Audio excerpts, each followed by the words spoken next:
il Castellammare. Dopo le ultime 2 vittorie la squadra di mister Mione non si vuole fermare, rivede la zona playoff. Il San Giorgio invece ha l'obiettivo di riprendere la corsa dopo l'inattesa sconfitta in quel di Montenegro nel recupero di questa settimana. Signore e signori, benvenuti qui dalla Matranga di Castellammare, benvenuti a Castellammare contro San Giorgio Piana, una gara dove sbagliare può costare caro ad entrambe le formazioni. Un saluto qui da Gabriele Rispetta.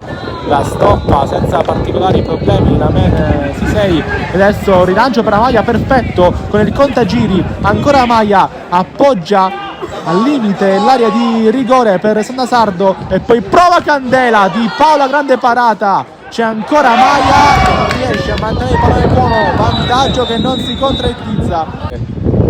Qualche cambiamento Mione, poi qua Amaya con la testa, Amaya con le mani di Paola. Il possesso va, allora può andare di San Giorgio in velocità, ancora con Santasardo, la giocata Santasardo di Paola non trattiene e poi Amaya bloccato con ottima chiusura Filo Bosco.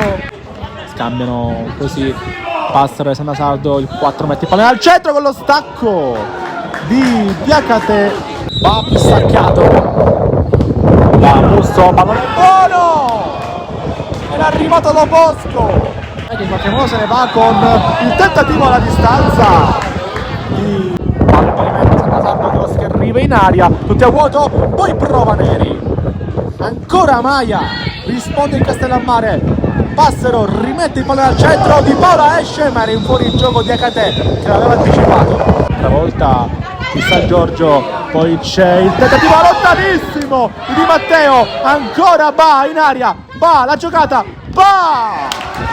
Uno specchio ridotto all'osso di porta per Malik Ba.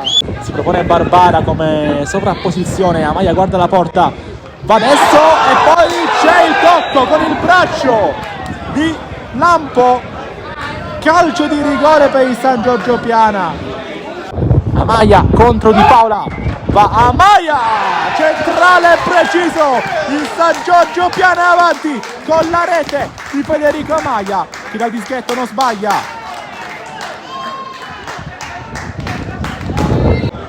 Martinez appoggia per Moulet, si distende il San Giorgio, ancora Moulet, chiama palla Santasardo e spilacciato in Castellammare, Santasardo in aria, Di Paola,